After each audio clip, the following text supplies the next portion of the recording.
আসসালামু আলাইকুম। আজ মঙ্গলবার ৮ অক্টোবর ২০২৪। আমন্ত্রণ ফ্রেন্ডলি মোবাইল প্রবাস টাইম বুলেটিনে। সাথে আছি আমি স্মরণী। শুরুতেই জানাবো শিরোনাম। ওমানে বাংলাদেশি বড় ভাইকে হত্যা, মৃত্যুদণ্ড হতে পারে ছোট ভাইয়ের। ঢাকা এয়ারপোর্টে প্রবাসীদের জন্য বিশেষ লাউঞ্জ, কম দামে মিলবে খাবার। ইউনূসের হস্তক্ষেপে দণ্ডমুক্ত ৮৭ প্রবাসী, কপাল খুলছে অন্য কর্মীদেরও। ক্রমেই খারাপ হচ্ছে লেবাননের পরিস্থিতি, আশ্রয় কেন্দ্রে যাচ্ছেন বাংলাদেশিরা। গ্রিসে পুলিশ হেফাজতে বাংলাদেশের রহস্যজনক মৃত্যু, সুষ্ঠু তদন্তের দাবি প্রবাসীদের। দর্শক দেখছিলেন শিরোনাম, এবারে পুরো খবর। ওমানে সেরা রেট দিচ্ছে বাংলাদেশি প্রতিষ্ঠান গালফ এক্সচেঞ্জ। প্রিয়জনকে টাকা পাঠাতে আজই আসুন আমাদের যে কোনো ব্রাঞ্চে অথবা কল করুন স্ক্রিনে দেয়া নাম্বারে। গালফ এক্সচেঞ্জ, বাংলাদেশিদের প্রিয় এক্সচেঞ্জ। ওমানে বড় ভাইয়ের গলা কেটে হত্যার দায়ে সর্বোচ্চ শাস্তির মুখোমুখি হতে যাচ্ছেন দীপুরাম দাস নামে এক প্রবাসী বাংলাদেশি। এর মধ্যে তিনি পুলিশের কাছে স্বীকারোক্তিমূলক জবানবন্দি দিয়েছেন। মঙ্গলবার সুরের একটি আদালতে এই মামলার শুনানি হয়। এদিন আদালতে উপস্থিত ছিলেন মাস্কাট দূতাবাসের শ্রম কাউন্সিলর রাফিউল ইসলাম। প্রবাস টাইমকে তিনি জানান, অভিযুক্ত দীপুর সর্বোচ্চ সাজা হওয়ার সম্ভাবনাই বেশি, যদিও এই সাজা কিছুটা কমিয়ে আনা সম্ভব। তবে এক্ষেত্রে একমাত্র উপায় দুই পরিবারের মধ্যে সমঝোতা বা মীমাংসা।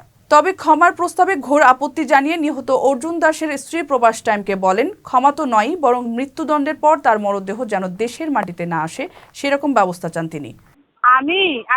আমি চাইছি যে কি আমার স্বামীর খুনের বদল আমি খুন চাই, আমার স্বামীর হত্যার বদল আমি হত্যা চাই।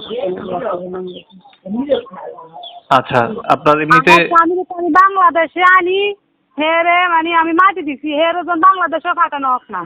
আপনারা শুধু হের মৃত্যু হওয়ার পর আঙুর এক না, আমার স্বামী যেভাবে ফেসবুকে ছাড়ি দিছে ওর একটু ফেসবুকে ছাড়ি দিলে আমি শুনলে আমার মনটা শান্তি লাগলো।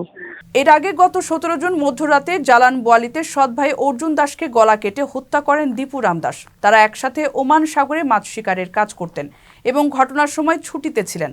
হত্যাকাণ্ডের ঘটনাটি স্বচক্ষে দেখেছেন বেশ কয়েকজন প্রবাসী। নভেম্বরের ৫ তারিখে এই মামলার পরবর্তী শুনানি অনুষ্ঠিত হবে।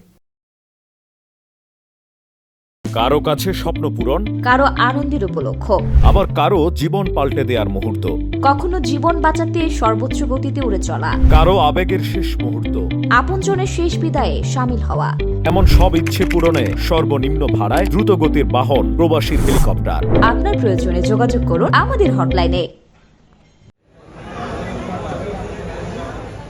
প্রবাসী যাত্রীদের জন্য ঢাকার হযরত শাহজালাল আন্তর্জাতিক বিমানবন্দরে বহুতল কার পার্কিংয়ের দ্বিতীয় তলায় একটি বিশেষ লাউঞ্জের ব্যবস্থা করা হচ্ছে। সেখানে দূর দূরান্ত থেকে আসা প্রবাসীদের বিশ্রাম নেওয়া এবং স্বল্প মূল্যে স্বাস্থ্যকর খাবারের ব্যবস্থা করা হবে। পাশাপাশি যাত্রী সেবার মান বাড়াতেও বেবিচক কাজ করছে বলে জানিয়েছেন প্রতিষ্ঠানটির চেয়ারম্যান মোহাম্মদ মঞ্জুর কবির ভূঁইয়া। মঞ্জুর কবির বলেন, শাহজালালে ধারণ ক্ষমতার থেকেও অনেক বেশি পরিমাণ যাত্রীর চাপ সামাল দিতে হচ্ছে। বিমানবন্দরের সেবা বাড়াতে বেবিচক সর্বোচ্চ চেষ্টা করে যাচ্ছে। নতুন আরও বেশ কিছু উদ্যোগ গ্রহণ করা হয়েছে, যেগুলোর কার্যক্রম চলমান রয়েছে।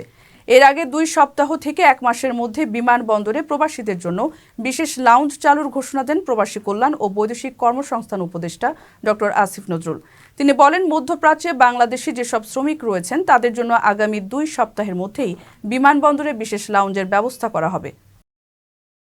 আমাদের মধ্যপ্রাচ্যে যে শ্রমিক ভাই বোনরা আছে ওনাদের জন্য আলাদা স্পেশাল লাউঞ্জের ব্যবস্থা করব। আমরা অলরেডি জায়গা ঠিক করেছি, সিভিল এভিয়েশনের সাথে কথা হয়েছে এবং I don't see any reason যে এটা খুব দ্রুত সার্ভার এটা মাসখানেকের মধ্যে শিওর, ২ সপ্তাহ মধ্যে হয়ে যাবে। আমরা জায়গাও মোটামুটি ঠিক করেছি এবং এটা ইনশাআল্লাহ এটা হলে আমাদের প্রবাসী শ্রমিক ভাইদের যন্ত্রণা অনেক লাঘব হবে।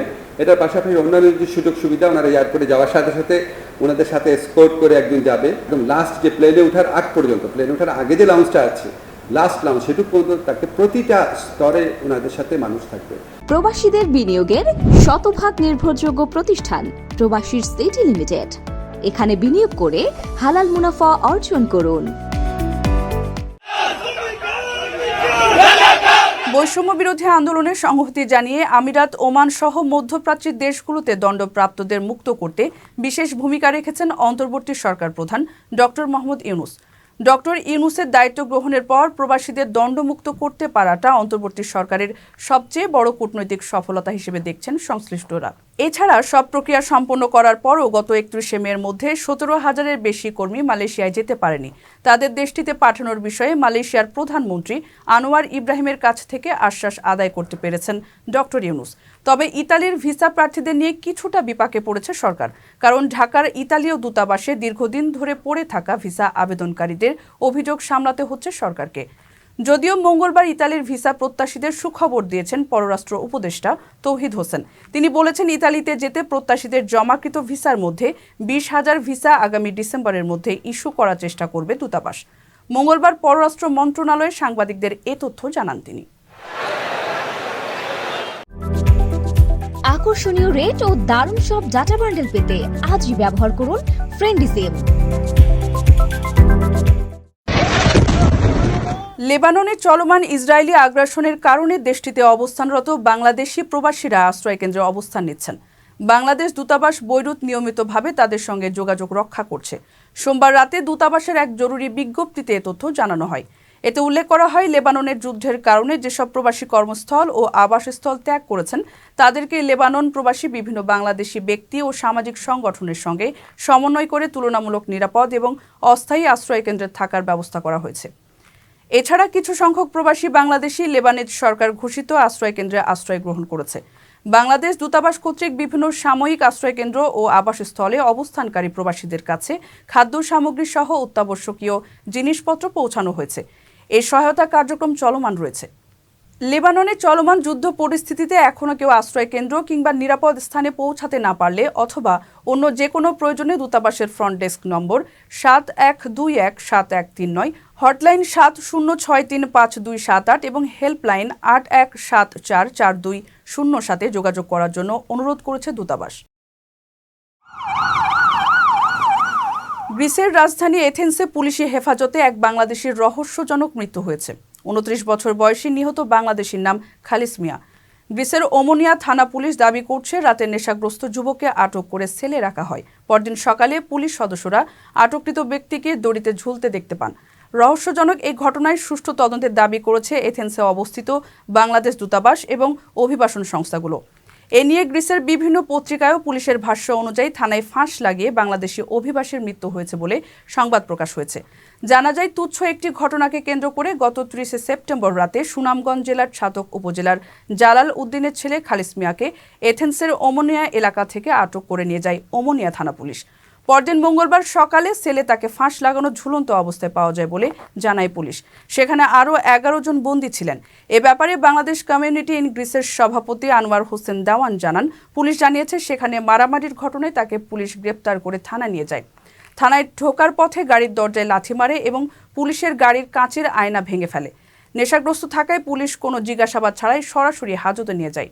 পরদিন সকালে কর্তব্যরত পুলিশ তাকে মৃত দেখতে পায়। এই বিষয়ে গ্রিসে নিযুক্ত বাংলাদেশ দূতাবাসের রাষ্ট্রদূত নাহিদা রহমান সুমনা বলেন, পরিবারের সম্মতি মিললে এই ঘটনায় ন্যায় বিচার পেতে একজন আইনজীবী নিয়োগ করা হবে।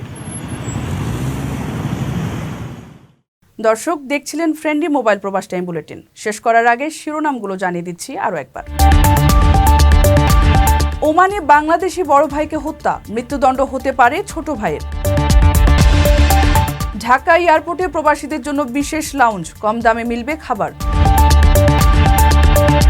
ইউনূসের হস্তক্ষেপে দণ্ডমুক্ত 87 প্রবাসী, কপাল খুলছে অন্য কর্মীদেরও।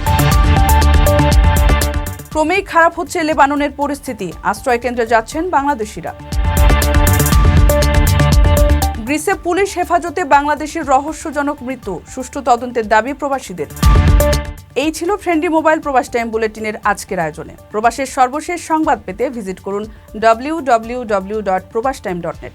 সাবস্ক্রাইব করুন আমাদের ইউটিউব চ্যানেল এবং চোখ রাখুন ফেসবুক পেজে। পরবর্তী বুলেটিন দেখার আমন্ত্রণ জানিয়ে আজকের মতো বিদায় নিচ্ছি আমি সরণী। সেই পর্যন্ত সবাই ভালো থাকবেন এবং নিরাপদে থাকবেন। আল্লাহ হাফিজ।